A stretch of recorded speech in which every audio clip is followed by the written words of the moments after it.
Assalamualaikum warahmatullahi wabarakatuh. Perkenalkan, nama saya Farah Fadilah, NIM 2110049. Kali ini saya akan mempresentasikan mengenai Syiah untuk memenuhi tugas akhir mata kuliah Ilmu Kalam dengan dosen pengampu Bapak Abdul Qadir MPD. Nah, yang pertama yaitu latar belakang munculnya Syiah. Syiah adalah pembelaan yang sangat kuat pada satu hal yang dibela dengan segenap jiwa dan raganya. Nah, jadi Syiah ini awal mulanya yaitu dari Perang Siffin. Perang Siffin ini terjadi karena ketidakpuasan Muawiyah terhadap kekuasaan atau kekhalifahan Ali. Dan pada sampai saat itu kasus pembunuhan dari Khalifah Utsman pun memang belum selesai. Karena ketidakpuasan itulah dan karena tidak adanya jalan tengah, maka terjadilah Perang Siffin ini. Dan dalam Perang Siffin ini, ketika pasukan Muawiyah diambang kekalahan, Amr bin As, yaitu seorang yang jenius, mengeluarkan tipu dayanya atau siasat politiknya, yaitu melakukan tahkim. Tahkim adalah meletakkan mushaf di atas tombak yang tujuannya untuk menghentikan peperangan dan diselesaikan melalui perundingan. Khalifah Ali mengetahui bahwa itu hanya tipu daya saja, namun dengan terpaksa Khalifah Ali ini menerima ajakan untuk tahkim tersebut. Kemudian pada peristiwa tahkim ini, Khalifah Ali ingin mengutus Malik Ashtar dan Ibnu Abbas, namun oleh kelompok Asy'ad dan yang lainnya tidak setuju dengan pendapat Imam Ali ini, dan mereka lebih memilih Abu Musa al-Asy'ari karena menurut mereka Abu Musa al-Asy'ari ini lebih pantas karena Muawiyah mengutus Amr bin As, dan Amr bin As itu merupakan kabilah Mudori yang mana lawannya pun harus dari orang Yaman, yaitu Abu Musa al-Asy'ari. Dari kedua perwakilan tadi mengambil keputusan bahwa Abu Musa al-Asy'ari harus menurunkan Khalifah Ali dan Amr bin As harus menurunkan Muawiyah.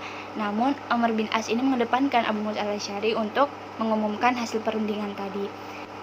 Setelah Abu Musa al-Asy'ari menurunkan Khalifah Ali dari khalifahannya, Amr bin As tidak mencopot Muawiyah dari kekuasaannya, sehingga karena adanya kekosongan di khalifahan tersebut, Muawiyah naik menjadi khalifah menggantikan Imam Ali. Nah, dari peristiwa tahkim ini ada golongan atau kelompok yang kecewa terhadap Ali dan yang mengikuti arbitrase tersebut. Nah, golongan ini keluar dari barisan Imam Ali yang disebut dengan Khawarij, dan ada pula yang setia dengan Imam Ali, yaitu yang disebut dengan Syiah. Awalnya Syiah ini hanyalah sebuah praksi politik, terutama ketika Khalifah Ali ini memindahkan wilayah kekuasaannya ke Kufah.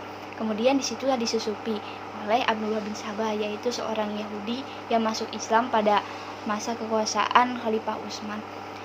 Begitu paham-paham disusupkan pada Syiah dengan nilai ibadah, nilai akidah, nilai akhlak yang akhlaknya itu digariskan pada kesetiaan pada Ali. Nah, Syiah juga membenci Khalifah Abu Bakar, Khalifah Utsman, dan Khalifah Umar dan istri-istri Nabi, karena khalifah-khalifah tersebut dianggap telah merampas hak Khalifah Ali. Setelah kelompok ini berkumpul semakin kuat hingga mengatakan bahwa hadis yang benar itu adalah yang dari Khalifah Ali dan yang lain salah, bahkan sampai punya koleksi hadis sendiri dan cara sholat sendiri dan keyakinan sendiri. Selanjutnya yaitu doktrin-doktrin Syiah. Yang pertama itu ada Tauhid, Al-Adl, An-Nubuwah, Al-Imamah, dan Al-Ma'ad. Nah, penjelasan Al-Tauhid yang pertama, At-Tauhid yang Allah memiliki dua sifat. Yang pertama yaitu At-Tubutiyah, yaitu sifat yang harus dan tetap ada pada Allah. Contohnya seperti Alim, Qadir, Hay, Qadim Azali Baq, Mutakalim, dan Shodiq.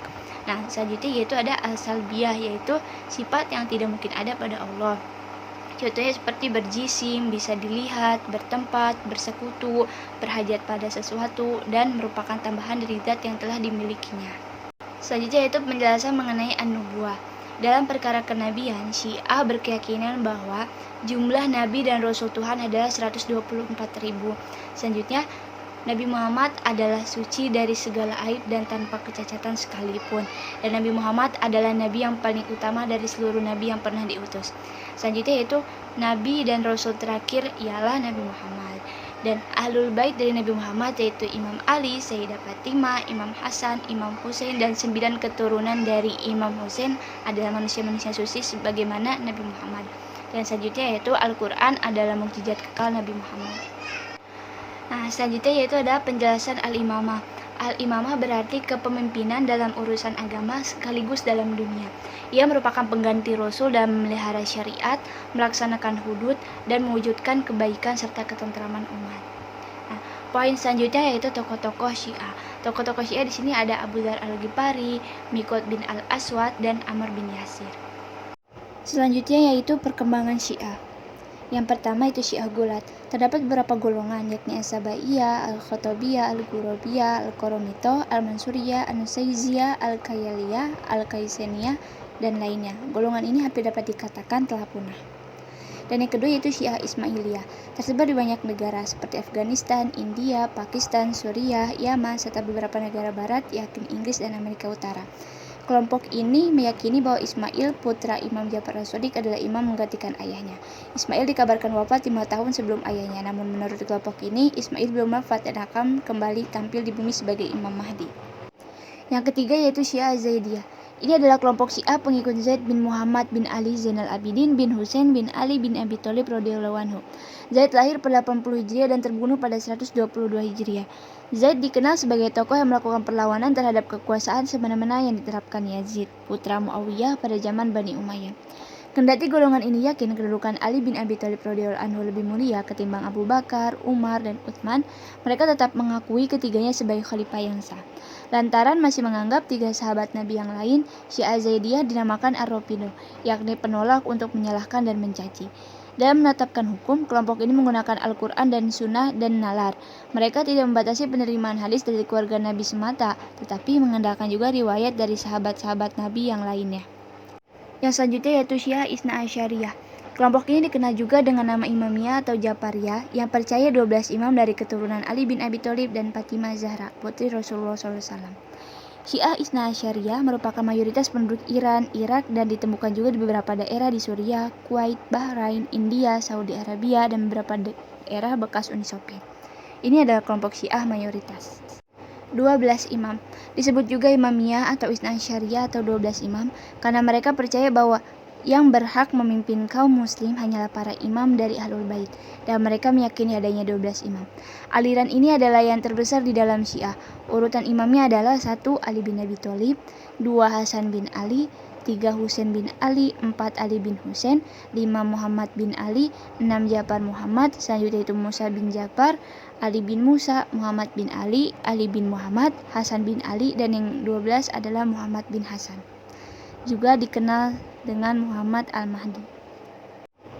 Sekian presentasi dari saya, kurang lebihnya mohon maaf. Wassalamualaikum warahmatullahi wabarakatuh.